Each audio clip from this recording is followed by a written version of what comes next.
शहीद जमहूरियत मोहतरमा बेनज़ीर भुट्टो जी 16वीं वरसीअ जे मौक़े ते सेनेटर ससुई पली जो वरसी तक़रीबुनि में शिरकत लाइ ॻड़ी ख़ुदा बख़्श भुट्टो पहुची वई, जिते हिन शहीद मोहतरमा बेनज़ीर भुट्टो, शहीद ज़ुल्फ़कार अली भुट्टो, बेगम नसर भुट्टो ऐं ॿियनि शहीदनि जे मज़ारनि ते हाज़ुरी भरे गुल रखी फातह ख़्वानी कई। मज़ारनि ते हाज़ुरी भरण बैदि मीडिया सां ॻाल्हाईंदे ससुई पली जो चयो त शहीद मोहतरमा बेनज़ीर भुट्टो जी वरसीअ ते असां हर साल ख़िराज अक़ीदत पेश करण लाइ ईंदा आहियूं। ईंदड़ इलेक्शन में बिलावल भुट्टो ज़रदारी इंशाअल्लाह ज़रूरु कामयाबु थींदो, छाकाणि त वज़ीर ख़ारजा तौरु बिलावल भुट्टो ज़रदारी तमामु वॾो कमु कयो, जंहिं करे दुनिया में तमामु घणी पज़ीराई मिली आहे।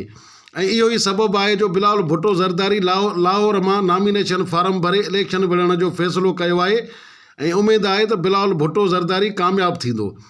हिन चयो त मुल्क जे अवाम जे हक़नि जी ॻाल्हि फ़क़ति पीपल्स पार्टी करे सघे थी ऐं वफ़ाक़ में पीपल्स पार्टी ईंदी त मुल्क खे ॾुखियुनि हालतुनि मां ॿाहिरि कढी सघंदी, छाकाणि त अॼु बि वफ़ाक़ सिंध जे हक़नि ते धाड़ा हणंदो रहे थो।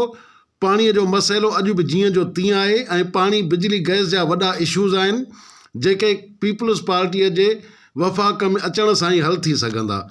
आजुज़ भुट्टो, इबरत न्यूज़ मधे जी @ ॻड़ी ख़ुदा बख़्श भुट्टो।